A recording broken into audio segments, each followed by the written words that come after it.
Hey Kev, let's follow this trail over here. This looks like there might be something waiting down there. All right. Hey, wait a minute. Do you hear that? Yeah, I thought it was just me. What the heck is that? I don't know what that is. Whoa, do you smell that too? That's unbelievable. Hey, look. What the? Hey, look, those branches are moving over there. What the heck is that? Holy cow, is that what I think it is? Look at that thing. Oh my God. It's a freaking Sasquatch. Welcome to the Bigfoot Terror in the Woods Sightings and Encounters podcast. I'm your host, W.J. Sheehan. Hello, everybody, and once again, may I welcome you to our show. My name is W.J. Sheehan, and I am the author of a series of books, Bigfoot Terror in the Woods, Sightings and Encounters, all of which are available at Amazon in ebook and paperback format. So do go out and get a couple. And 6 of them are available at Audible in what you would call audio format. Also at, what is it now, iTunes and Amazon. So please take advantage of one or the other, but take advantage of them, will you? And now, may I introduce you to my brother and co-host, KJ. Hey, Bill. How's it going? Very good, Kev. What's happening with you? I'm good. I'm back from the coast. As I told you, I was doing some surf fishing out there. Beautiful night surf fishing. Mm-hmm. One night I caught a bunch of little fish, and then I decided to put the big hooks on another night and put some big chunks of mullet fish on there. And unfortunately, I donated 3 hooks to the cause. Well, something big out there with teeth was biting through my leader. Yeah. So now we're going to have to bring a little more gun and get some stainless steel leaders going. Yeah, that's it. When you know they're out there, you got to go with the big guns. You know, I did a little interview on a podcast the other night, Kev. This fella had heard me on Coast to Coast Radio. And wasn't a listener to our podcast, didn't even know we had a podcast. He's one of these YouTube guys. Mm-hmm. And I went on there with him, and it was interesting. You know, he had a lot of questions. He calls himself the world's greatest skeptic or something, you know. Mm-hmm. But we interviewed for about an hour, and I had a good time. You know, I just like to get out there and talk to people about the subject matter. We talked about a lot of things. We were talking about ghosts and demons and Bigfoot and all kinds of stuff. But well, it's good to face off with the skeptics too. You know, it makes for good conversation, good interaction. Yeah, no, I'm into the whole Megillah, you know, and I'm used to the debate format, you know. Right. So right. I don't take offense to anybody who disbelieves. I mean, it's easy to disbelieve, right? Hey, I haven't seen one. Exactly. You know, and here we are chatting it up about Bigfoot, you know, and picking apart videos and talking about testimonials and coming up to with our own conclusions, you know. Exactly. So, you know, what can I tell you, you know. But it was interesting, and I enjoyed doing it. And if any of you people are out there, your podcasters, your whatever, you want to have me on, talk stories, tell some stories, just contact us via the link on BigfootTerrorInTheWoods.com, and I'll give you a call. I'll be happy to join you. Yeah, we'd love to hear from you, and we'd love to be a part of your podcasts, YouTube channels, whatever. Yeah, no, it's great stuff. Yeah, so, Kev, cool. What do you have? What do you have in your back pocket today? We're going to go back in time again. Okay. Almost 100 years. Wow. To 1924. And one of the most famous Bigfoot encounter accounts. And this comes from the story of Albert Ostman. Do you know this one, Bill? God, it just the name just you'll know it when I tell you. Yeah, the name is ringing in my head like I should know this, but I have to say I don't recall it at the moment. Yeah, so this is the story the account that he gave that was titled "I Was Kidnapped by a Sasquatch." Oh. Okay, yeah. Yep. So it's pretty cool. So Albert Ostman, was a Swedish-Canadian logger. And I've seen some interviews with him on YouTube. And I have to say, he sounds a little bit more Scottish, but he claims to be Swedish. But he's got, to me, that Scottish accent. Okay. But he claimed back in 1924 that he was kidnapped while he was sleeping in a sleeping bag one night and up in British Columbia in a place called Toba Inlet and carried away for several hours. And he didn't fall asleep while he was being carried, but when this thing dropped him where it was taking him to, he got his head out of the sleeping bag and looked around and saw these 4 Sasquatch, like a family of Sasquatch. He refers to one as the old man, kind of the patriarch, and he says that he was 8 feet tall and weighed about 800 pounds. Wow. Yeah, and then the matriarch, or the old lady as he calls it, 600 to 700 pounds and 7 feet tall. And then one male and one female childlike Bigfoot. Wow, really interesting, Yeah, it's wild. Yeah, and I'm always interested in the numbers that people apply to the weight. Yeah. And, look, I'm not skeptical about what these things weigh. We've talked about this ad nauseum. Yeah. But when somebody says 800 pounds, to me, in my mind, that is a more legitimate number. 700, 600, 800. I mean, I know what an obese 500-pound human looks like. Right. And if you put that on an 8-foot frame, in a true bulk, thick arms, thick back, thick thighs, big feet, 800 is a palpable number for me. You know what I mean? Chugundo. No doubt about it. Absolutely. Yeah, so it's pretty interesting. So this guy was a logger, and he also did construction work. And basically, he says that he followed around different logging and construction work, all around the continent, really. Okay. And he had heard, or he was looking to get away a little bit and, just take a little bit of time off. And he thought of doing some gold mining for gold. And he heard there was a good spot in British Columbia at the time in this area of the Toba Inlet. So he journeyed up there. He took a Union steamship boat to a place called Lund, British Columbia. Lund. I wonder, Bill, if that's the same, if that's where the boats are made, the aluminum boats. Lund boats. I don't know. We'll have to look that up. I don't know, but I got the Jones for one of their 18-footers. By the way, Lund, if you're listening and you want to donate a boat to me, I'm ready. Maybe you want to sponsor the podcast and donate 2 boats. That's right. We'll sponsor you every time we're on the air. Just trailer that boat and a 40-horse Evinrude right down here, and I won't shut up about you. Put it in a stamped, self-addressed package. BigfootTerrorInTheWoods.com. So this Toba Inlet is really interesting, Bill. I looked it up, and it's just northwest of the Garibaldi Provincial Park and Whistler, British Columbia. If you remember a few weeks ago, we were over in Whistler looking at some of the accounts that take place over there. So a bit of a hotbed of Bigfoot sightings. Yeah, and it's a hotbed now, and it was a hotbed then, if you believe what he said. Exactly. See, Kev, these things all come together for me.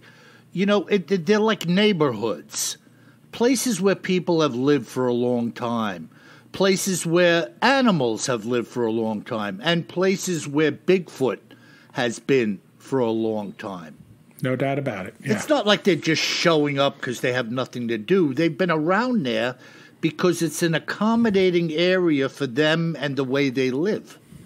Yeah. I didn't mean to interrupt you. No, it's good. And I want to make one other point, too. So we talked about the locale, but also this point in time in 1924, you may recall in that same year was when the Oregonian, Portland Daily newspaper had that famous article that we reported on of the group of 5 miners that were prospecting on the southern slope of Mount St. Helens, and they were attacked by the Sasquatch that were throwing rocks at them. Yeah. So it's not going away. You know what I mean? No, but it's interesting. That same point in time, these two things happen not that far apart, right? I mean, southern part of British Columbia and central western Washington State is not that far away. No, not at all. Not at all. And, that belt of habitation seems to be a likable spot for them. We could say, oh, yeah, they're here, they're there, they're here, they're there. But like that map we had, Kev, of the sightings over the past 10 years or whatever it was, 100 years. Yep. That area is like glowing white because of all the sightings that go on there. It's the place. And I used to live out there. So, I mean, it is not shocking to me at all. Like it is 1, beautiful country, and 2, no humans around. Yeah. So, very desolate, lots of food, just a great place for these creatures to come from. Yeah, and you know what? I don't even want to be around any stinking humans. Especially in this era of COVID-19. Oh, my goodness. So what happened to this bloke? Yeah, so first off, this story didn't get reported, so it's kind of interesting, Bill. So Ostman sees this thing and has this unbelievable encounter in 1924. And then in 1957, he comes forward and relates the incident to a journalist by the name of John Green.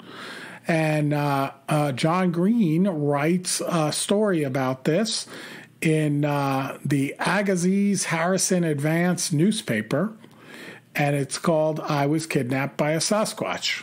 That was the story. And then he ended up later on writing a book.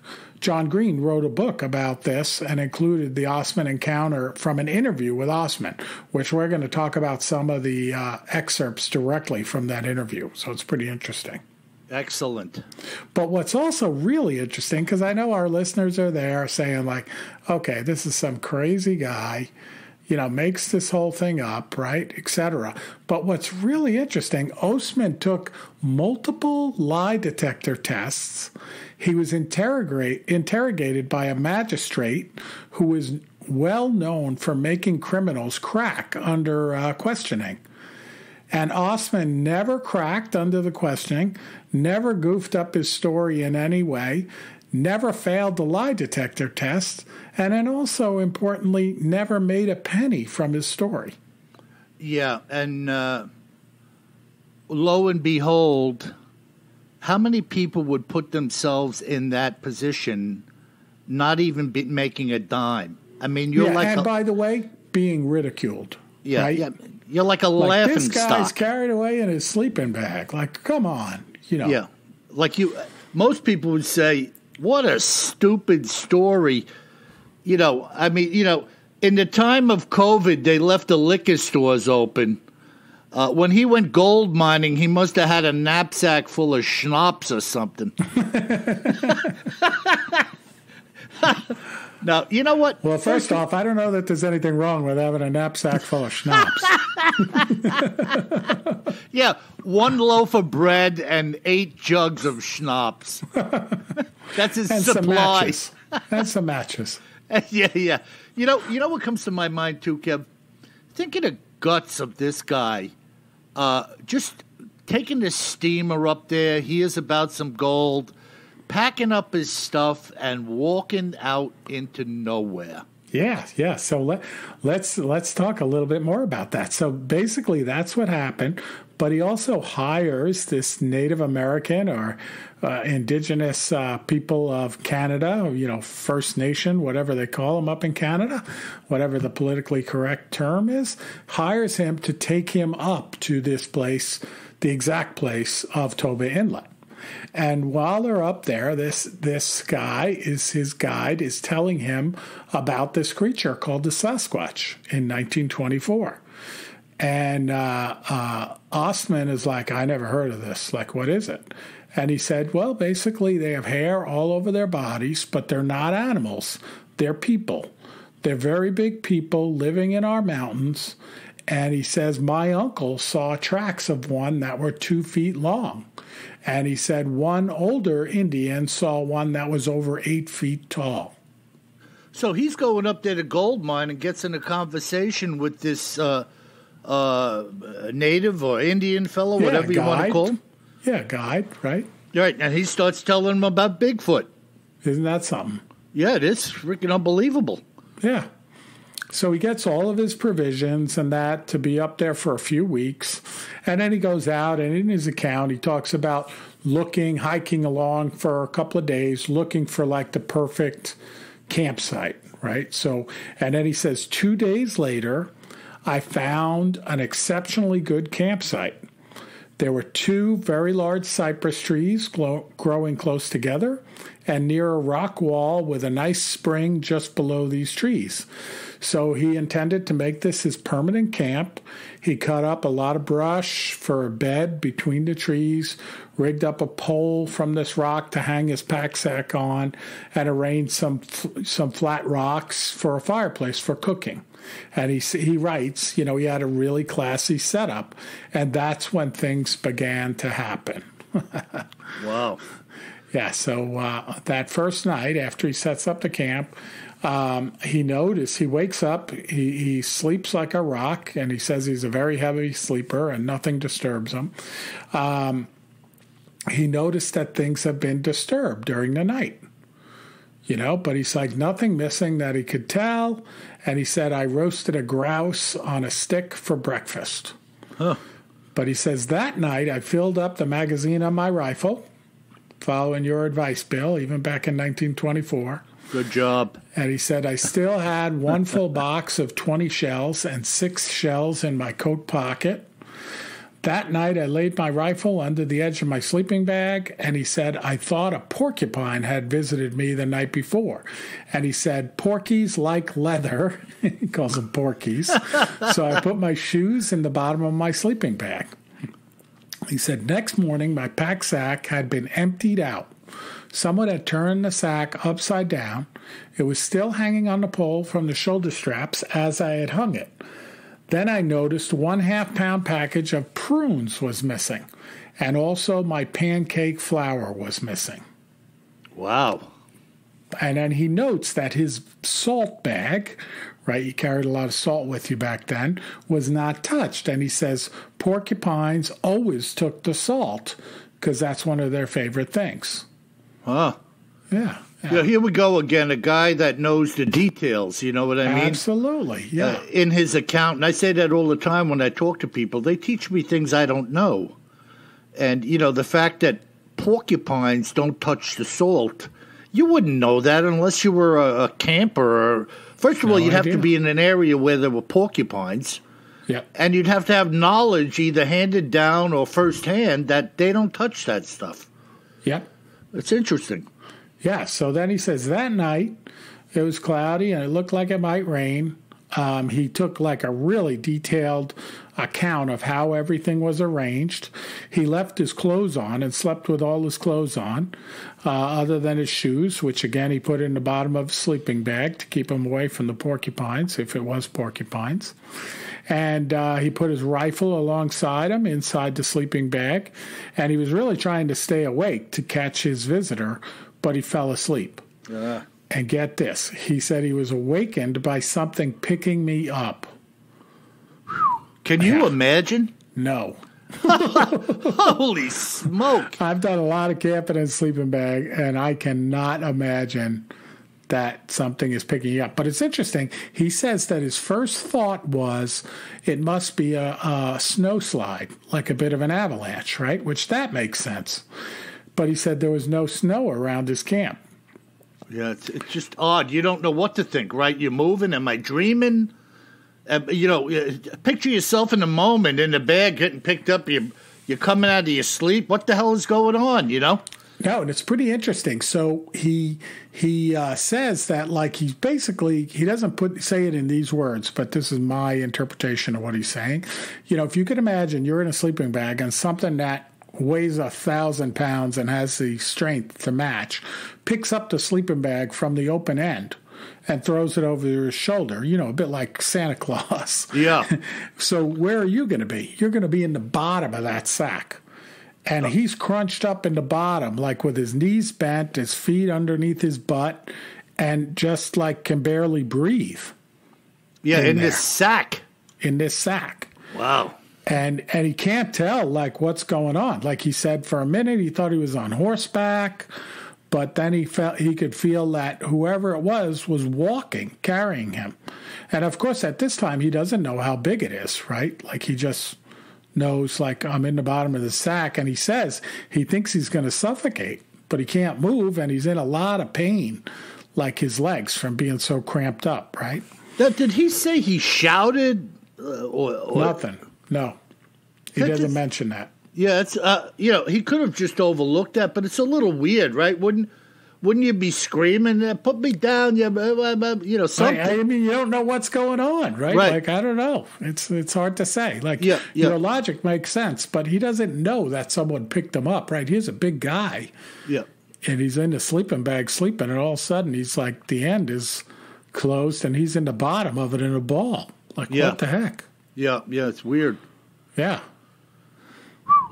So he talks in detail, like in this account, in detail about going up and down various hills and valleys with this thing on his back, right? So with him on this thing's back, sorry. And then he gets to the point where, it stops and it drops him on the ground. And he climbs out of the thing, but it's still dark, and he hears like this chatter, but it's in some kind of language that he has no idea what it is, right? So here's a Swedish guy in British Columbia that has spent time in the United States, and he's listening to this. He's like, I don't know what this is, this chatter. And he couldn't see anything. No, because it was dark out, right? And there's no lights or anything like that. Uh-huh. So, he's rubbing his legs and that, trying to get some circulation back in his legs because he's been in this ball for hours getting carried by this thing.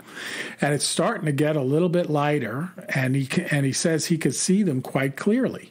He could make out forms of 4 people, 2 big ones and 2 little ones, but they were all covered in hair and had no clothes on at all. Yeah. And he said they look like a family, an old man, an old lady, and 2 young ones, 1 boy and 1 girl. Wow. And he says the boy and the girl seemed to be terrified of me. And the old lady didn't seem too pleased that the old man had dragged this guy home in the sleeping bag. Wow. Yeah. So he thinks that the 2 old ones, 2 young ones, he thinks that the old one was the one that was carrying him? Yeah, the man. Wow. Definitely. Yeah, that's his theory. Because the little ones were afraid of him, and the matriarch really didn't want anything to do with him. Yeah, and he thinks he was in this bag for a couple of hours? A couple of hours, yeah. I mean, from what we hear about the way Bigfoots can cover ground, this thing must have hoofed it quite a long ways to get him back to where he dropped him. Yeah. He talks about it in detail. I'll give the name of the book here in a second, but he's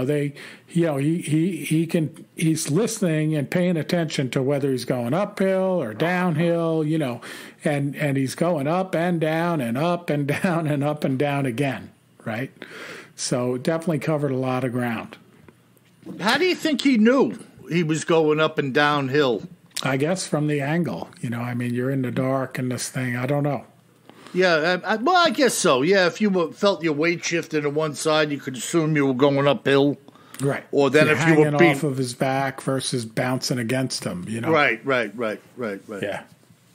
Interesting. Yeah, super cool.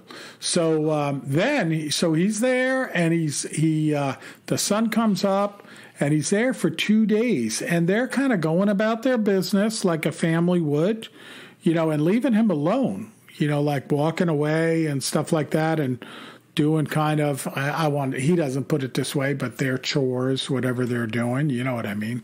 Uh-huh. They're not doing laundry and dishes and stuff, but, you know, roaming around their little camp there. Uh-huh. And then he's like, you know, I got to get out of here. You know, he's kind of making up his mind that he's going to get out of here. And he starts to walk. You know, he gets his backpack together, and he starts to walk out of the camp. And he also has his rifle, don't forget. So this is pretty interesting. Like, he's got this rifle, but he's got these giant creatures, and it was a 30-30 rifle, and he's like, I don't know how much of an effect it would have had on these folks, you know. And he's like, if I hurt one of them and don't kill them, the others are definitely going to kill me. You know, it's just weird. Why spend 2 days there without trying to move out? Yeah, well, and he mentions that he didn't because he was doing okay. Like, he was able to nibble on the biscuits and stuff like that he had in his food, and they weren't bothering him. He wasn't comfortable, right? This is pretty freaky show he's sitting in, and he's the main event. But, you know, it takes him 2 days where he says, I'm getting out of here. So he packs up his stuff in his rucksack, rolls up his sleeping bag, and then he grabs his rifle and he starts for heading in the direction he thinks is the right way. And this old man, Sasquatch, as he calls it, holds up his hands as though it's going to push him back. And he's kind of trying to communicate with sign language and pointing, like where he wants to go. And, you know, the big fella's going to have nothing to do with it. Oh. So he's trying to figure out what to do, and he sits back down, and he's trying to figure out, like, what can I give these creatures? So he has some snuff, you know, some chewing tobacco, and he threw an empty can to the young male Sasquatch, and he's running around kind of playing with this can, and then he threw a full can of it to the patriarch, the father of the clan, right? Mm-hmm. And the father takes the whole thing and puts the whole can of chewing tobacco in his mouth. Oh. Which is a bad idea if you ever did chewing tobacco. Well, I can't imagine. Yeah. So this guy gets, like, this big Sasquatch, like, sits down, and his eyes are, like, going up to the top of his head, and, you know, obviously feeling sick and stuff like that. And then Ostman says, okay, this is time. And he just takes off. And he starts running uphill, you know, out of there where he thinks, like, the gap is between the two mountains he's been looking at for 2 days. Uh-huh. And he runs up that, he looks down, he doesn't see anything coming after him. He runs down the other side, runs up another hill again, and then he starts to get to where he can see salt water, you know, the salt water of the inlet. Okay. And he makes it down to a place called the Salmon Arm branch of the Seychelles Inlet. And from there, he got the Union boat back to Vancouver. And he said that's his last prospecting trip that he ever went on. Holy smoke. Yeah. Yeah, and this was written about in a book that John Green wrote.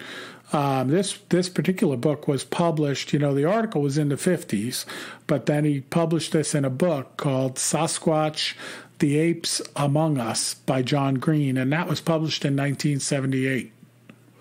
Now, I mean, it doesn't really matter. Did Green have permission to write his story, or was he? Yeah. So it's basically an interview with him. Okay. Yeah, and you can see, like, I'll put some links to some of the short interviews, not the full interview. I couldn't find that on YouTube with Albert Ostman up on BigfootTerrorInwoods.com. And it's pretty interesting. He's credible. Yeah, and again, he passed all these lie detector tests and cross-examination and stuff like that. Yeah, Kev, it's so far out there. When you hear this stuff, it's like, what?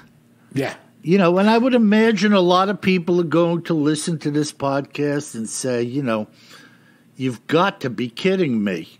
That type of response, right? There's a lot of details out there, too, on this story. It's his story, but he talks exactly about, like, the brand of the hardtack that he was eating, and the butter and, the number of shells for his rifle. And, again, they could never get him to trip up any of it. Like, he gives a lot of details. Yeah, something. And I have an account from two women who was sleeping atop of like an overlook area, and the one girl found herself being lifted up by her feet in a sleeping bag, staring at a Sasquatch, and screamed, and it dropped her. Wow. So very similar circumstance. She didn't get carried for freaking 3 hours in the bottom of the bag. Right. But this thing had approached her and grabbed the bag and picked her up legs high. Obviously had some type of intent, right? Absolutely. And, I'm sure we'll get to that at some point in time. I go through a lot of these accounts very randomly. Yep. And, but it's a similar set of circumstances. Yeah, super cool. I had seen this a while back and then came across more and more details on it. I was like, it's worth talking about. And then I like it because it's in that same year as the what is now known as Ape Canyon, the Ape Canyon incident on the southern slopes of Mount St. Helens in Washington State. And again, you can read about these in the newspaper archives from back in 1924. Interesting. Really interesting. Wow. So is that it for that, Kev? That's it. Wow. So let me jump in here. That was really interesting, and that account, these are the stories where I say, you never know who's listening for the first time, who's never heard about Bigfoot, and who's never heard us talk or anybody talk about it before. So, some of these stories, you could hear them again and again over time, just as a refresher, and then it might be the first time for somebody else, Oh, no doubt. And I mean, Bill, just like you and others out there, I listen to the accounts, different perspectives on the same account. Yeah. Because you learn something new with each perspective. This is my take on what I read.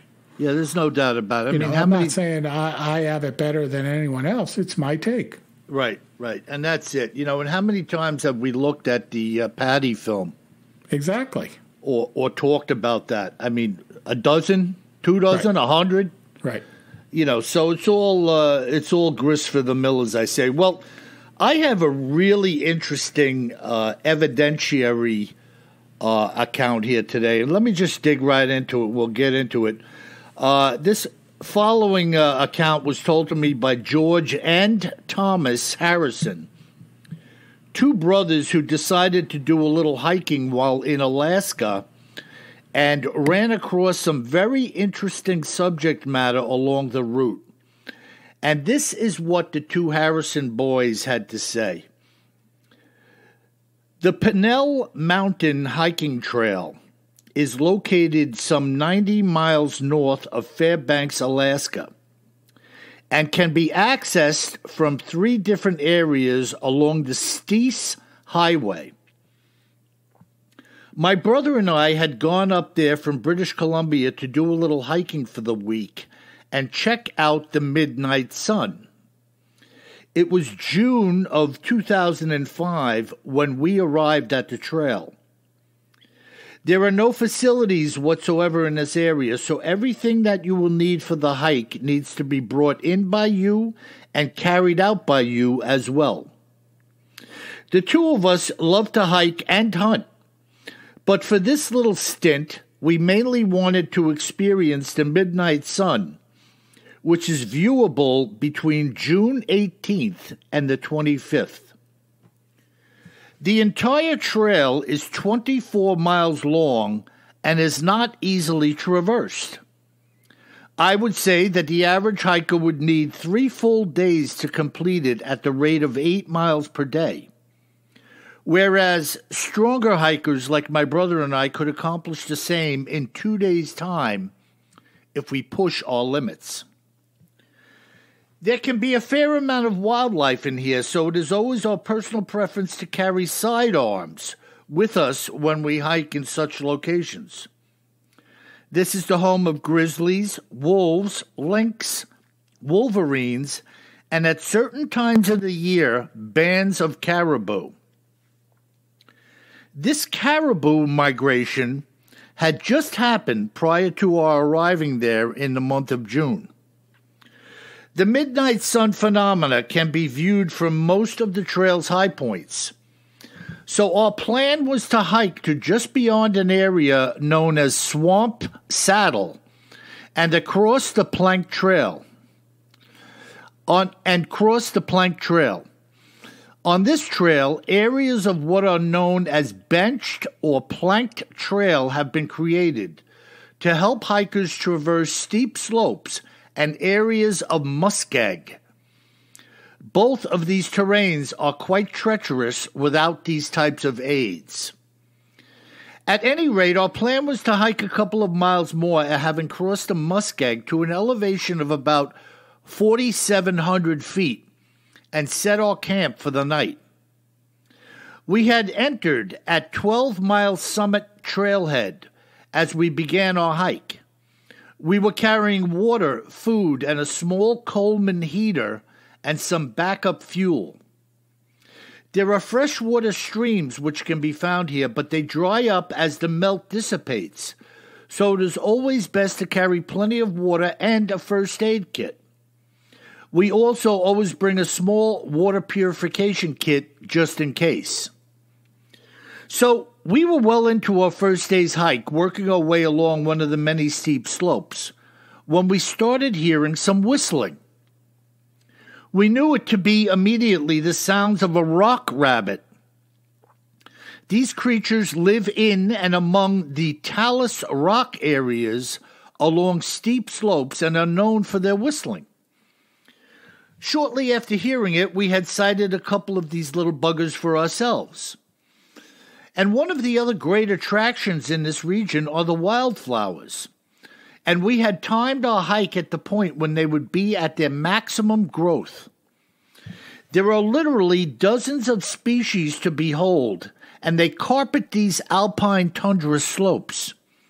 They are simply one of the most beautiful spectacles you will ever see, and many people come here just to photograph the flowers in season. So nearing the end of our first day, we had made better than excellent time and gone well beyond our planned stopping point. We were now close to Pinnell Mountain, at a point where an alternate trail met with ours. This trail actually begins at the Eagle Creek Roadhouse and cuts across the region we were hiking. I believe this trail is about 6 miles long and is designed for those who cannot commit to the entire hike. Of course, anyone can enter and exit at any time simply by turning around and walking back when you think you've had enough. We set up our tent and sat for some 2 hours, absorbing the beauty of our surroundings and the midnight sun, and it was absolutely breathtaking to say the least. Having had a good night's sleep and well ahead of schedule to complete the hike in 2 days' time, we had commenced our finish, passing over Porcupine Dome, heading now towards Eagle Summit Trailhead.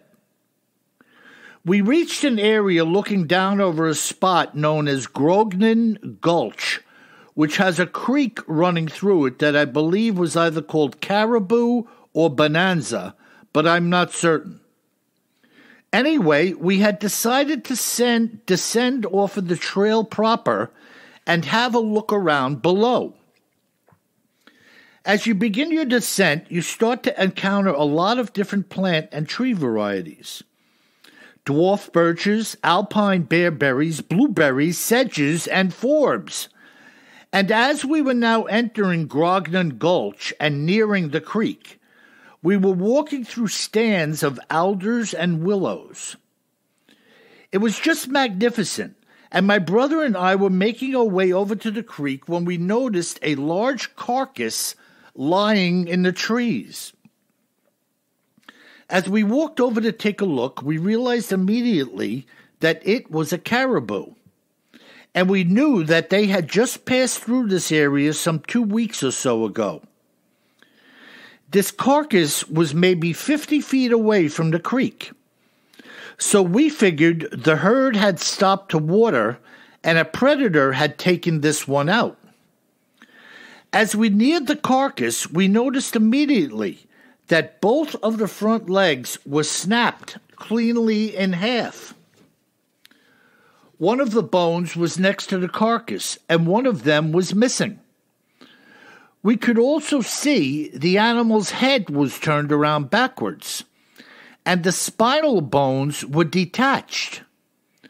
Now, just so you understand, my brother and I had run across many such kills through the years hunting. In fact, if we had come here a week or two later, more than likely everything we were now seeing may well be gone, including the bones. So I would have to say that this kill was maybe 2 weeks old or less. We stood there wondering what had broken this creature's legs and twisted its head around. This was certainly not the work of a grizzly or anything else that's present in the region. As I remember, we were both kind of wandering around looking at the ground for tracks or any other kind of evidence, when my brother said, "Check this out." At this point, the creek seemed to have shrunk in size. It was evident that there had been a good deal more water here several weeks ago, that was further diminishing as the days went by.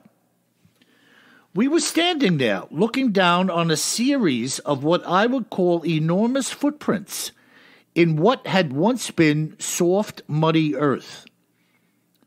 The receding water and good weather had allowed them to dry perfectly. They were large and human-like in appearance, and there were 2 different sizes of prints. We knelt down to measure them.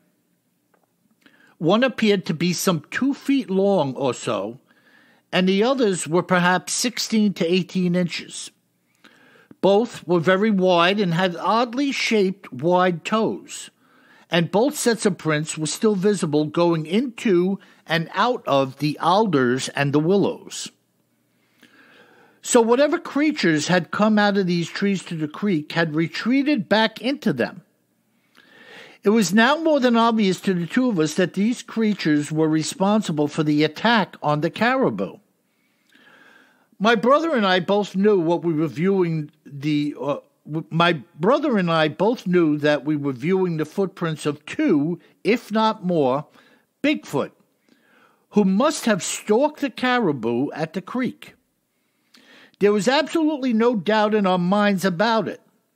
There's nothing here, including humans, that could in any way mimic what we were looking at, and the thought that anyone would or could come all the way down where we were in wooden feet or on some such nonsense was absurd.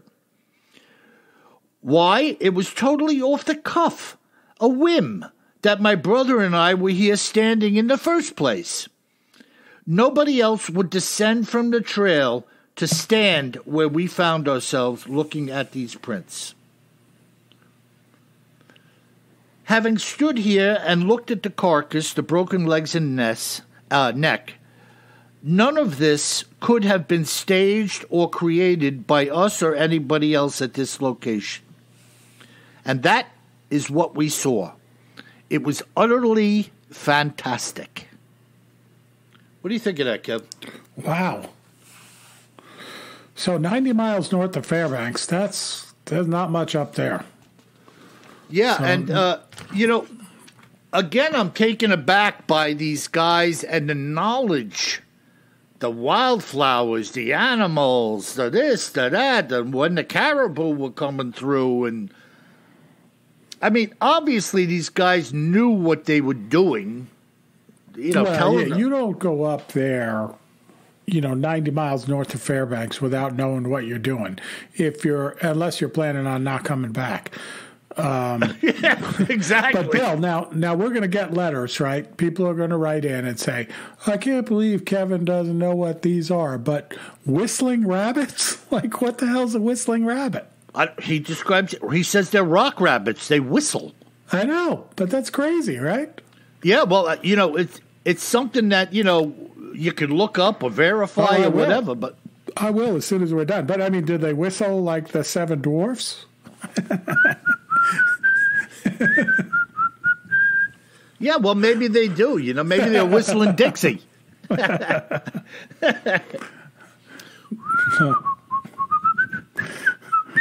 don't want to be whistling that these days, even if you're a rabbit. But yeah, I mean, I agree. The detail's unbelievable, and I will say, when you're up there, Bill, it's shocking in the summertime, like they're talking about the flowers, and even what's called fireweed, which is like the simplest of all wildflowers. When you're there for a couple of weeks, this plant changes like color multiple times, and it's just more beautiful every day. It's unbelievable, the color. It really is amazing. In a place that's basically frozen tundra for most of the year, when the sun comes out, boy, it is spectacular. It is, and that's just another, to me, it's evidence of God's greatness and His creation. No doubt about it. Fantastic, Yeah, absolutely beautiful. But I'm always impressed with area detail, how to get there, how long the trail is, this trailhead, that trailhead, this place. The time of year the caribou are coming through, their willingness to go off the beaten trail, which is how this whole thing came to be. Absolutely, yeah. They were on the trail ahead of schedule and said, "You know what? Let's take a boogie down the side of this slope and check this creek out." Most people would stay on the trail. Am I right? Oh, no doubt about it.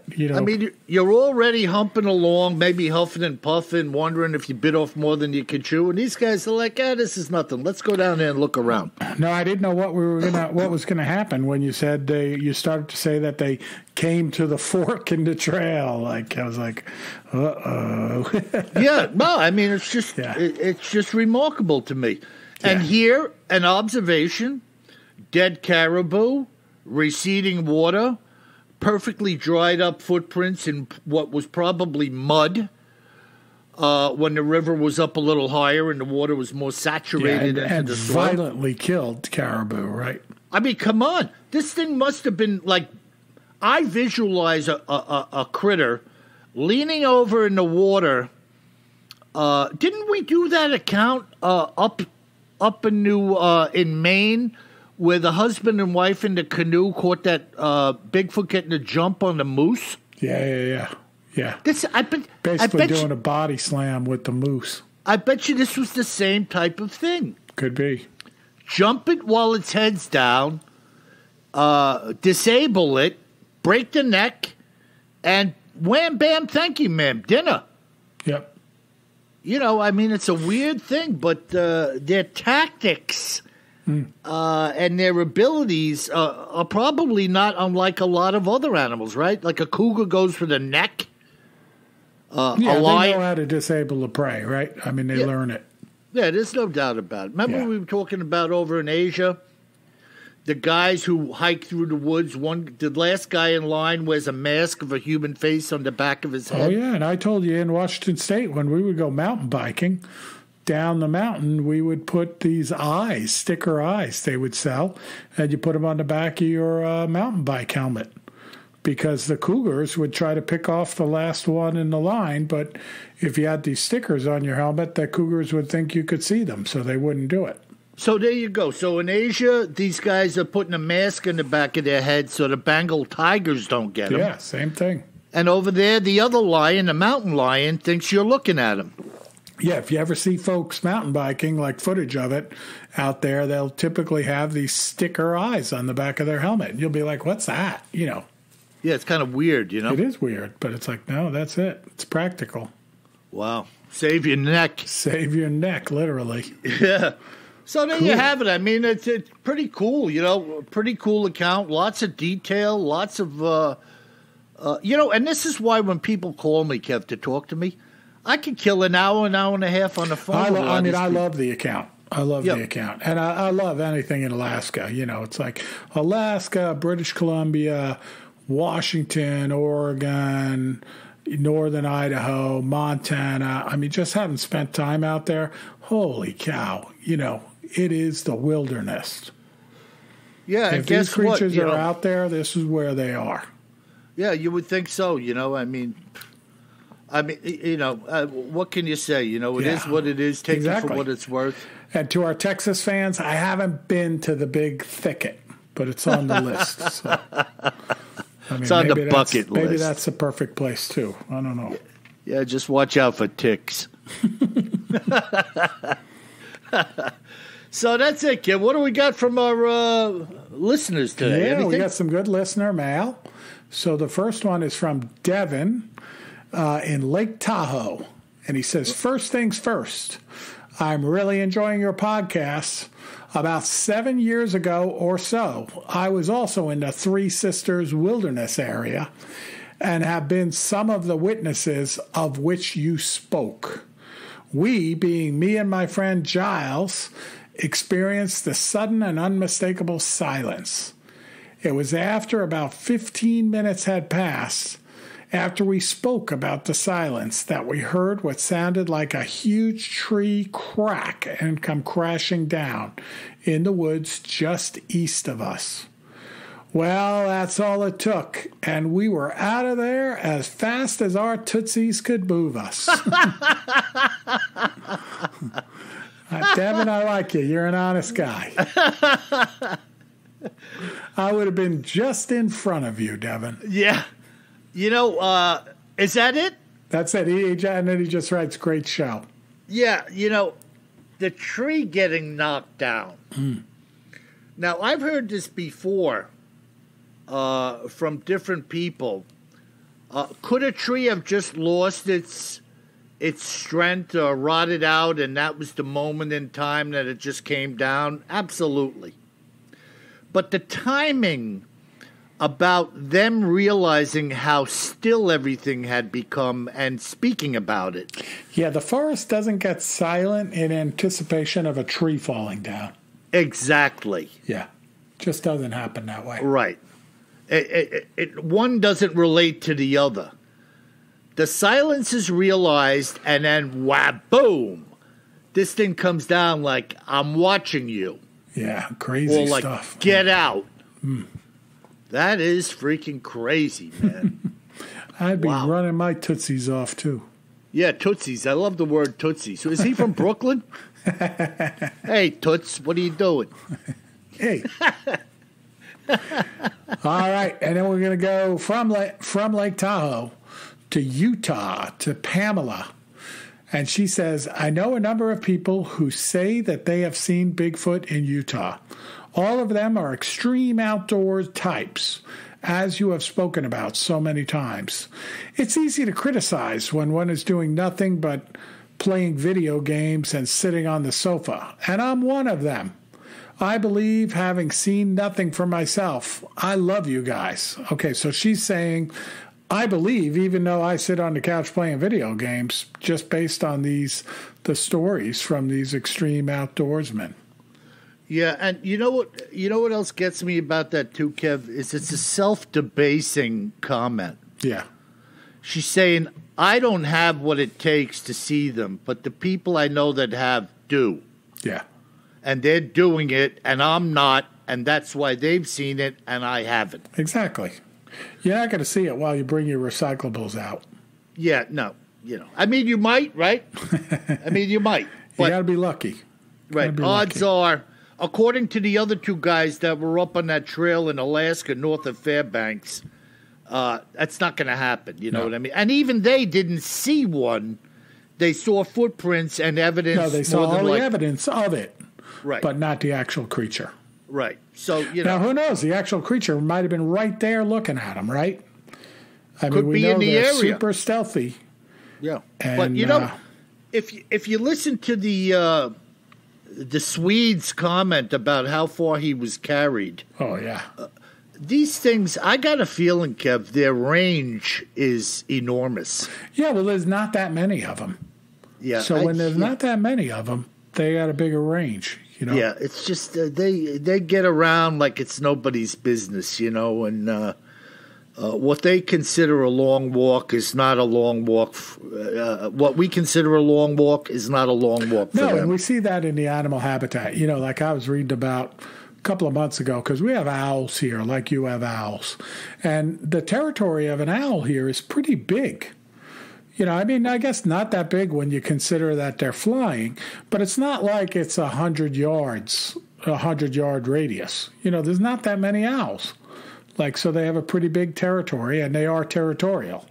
Now, do they estimate with the owls what their territory? I forget what it was, but I want to say it was like a couple of miles or a mile or something like that. Yeah, I mean, it's a big swatch of woods, and there's plenty of stuff in it. Plenty of food here for an owl. Yeah.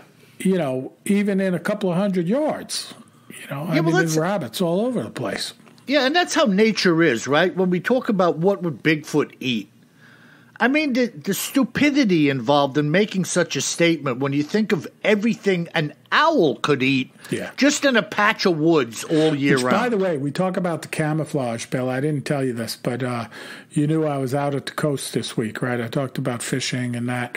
Yeah. And the one morning I got up early to see the sunrise, right? So this time of year, it's painful to get up and see the sunrise over the ocean. But I got up because it's always a treat, you know, unless you're greeted with the occasional cloudy morning and you miss the whole thing. Mm-hmm. And I'm looking out my front window, and we have federal wilderness land across the street. You know, not 100 acres or anything because it's right on the coast, but it's just protected land and it's federal and you can't go in there, you know. So we got lots of critters, coyotes, fox. I mean, you know, a lot of coyotes and fox because nobody can hunt in there. And you see them? The front window. The sun's not up yet, but you can see that glow. Yeah, you know, the pre-dawn glow. And I'm looking down from the second story at, like, the grass across the street on the edge of the woods. And it looks like the grass is moving. You know, and there's plenty of light. Like, it's not like it's dark. And I'm like, what the heck? Why does the grass look like it's moving? And it was a fox. And the fox's coloring was a perfect match to this burnt and brown and reddish grass. Yeah, that's amazing. Even though he was super close, but from 2 stories up, I could only see it because it was moving, but I couldn't tell it was a fox until he stepped out on the road. Right. So, I mean, you talk about these Bigfoot Sasquatch encounters, and it's like, you know, they don't have to have that much camouflage for you not to be able to see them. No, and, you know, the stealth of the creature. Yeah. You know, now I have a new piece of evidence based on what that doctor said in Expedition Bigfoot. When she said that 450-pound silverback gorilla was 2 feet away from her and she didn't know it was there. Oh, yeah. I mean, think about that. Yeah. You want to talk about stealth. You want to talk about the ability, like who's stalking who? Who's looking for who? No, that's crazy. You're looking for me? Turn your head to your left. Ah! You know, I mean, it's crazy, but we say, where are the Bigfoot? He was probably next to you while you were cooking sausages and you didn't know it. You know, really. No doubt. Where was the Bigfoot? No doubt about it. What do you think? He's going to come out jamming AC/DC chords on a Fender Stratocaster? I mean, that would be pretty cool, but I doubt it. I mean, come on. A little problem child? Yeah. All right. Our last letter this week, Bill, is from Stuart in Massachusetts. He says, well, I've listened long enough and decided to chime in. Your audio recordings are sublime. And one of them, you spoke of a woman seeing a Bigfoot launch across the highway in New Hampshire, chasing a deer. As it turns out, the same thing happened to me near the Canadian border skiing in Maine. In the headlights and running on a bed of deep snow, this thing was unmistakable and more than a bit frightening. I didn't even hesitate as it leapt across the guardrail in pursuit. Bigfoot is real, whether or not anyone wants to believe it or not. Stuart. Wow. That's pretty cool. Yeah, and he's right. Geez, I strain my brain when I'm reminded of certain things, but there was a woman, I think she was in New Hampshire. I don't even know if she identified. Yeah, maybe she did. Massachusetts or New Hampshire. Right. That Bigfoot came across like a 4-lane highway over the guardrails. Chasing a deer. Sure. I mean, think of that happening, Kev, at night driving your car. Yeah, well, again, it's a desolate place, so why not? Sure. Wow. Especially Maine, close to the Canadian border, like where Stuart saw it. Jeez. Yeah. I mean, look, I'd like to see that. You know what I mean? Sure. Imagine your heart would just jump whoa! Ooh. This thing busting it across the street, 1,000 pounds, 8 feet, 9 feet tall. I mean, it's got to just blow your mind. It's not a freaking jogger out for a midnight jog. No. That's crazy. No, that's a cool way to see it, right? That's a relatively safe way, right? Yeah, I mean, boom, boom, boom. What the, and you pump the brakes and you turn your head and the thing's gone. Wow, that is crazy. Intense. Well, all right, Bill. Well, that's it for the week. So first off, I want to thank everyone for the great reviews. They've really been coming in, and thank you, all of you. And please, at this point in time, open up your favorite podcast player, the one you're listening on right now, and give us 5 stars because it's really important. The more 5-star reviews we get, the more listeners are attracted to our podcast. And as we get more listeners, we can improve the quality of the podcast. And, as some of you know who have been with us from the beginning, we are continuously improving the quality of the podcast. So thank you for those great 5-star reviews. Keep them coming. Yeah, that's awesome, Kevin. Good job with that account from 1924. That was cool. And, folks, wear your masks. Do what you have to do. Together we can defeat this crap and get the monkey off of our back. And remember, if you happen to find yourself hiking around in the woods, looking for a Sasquatch or wildflowers, always carry more gun than you think you're going to need. Sleep tight.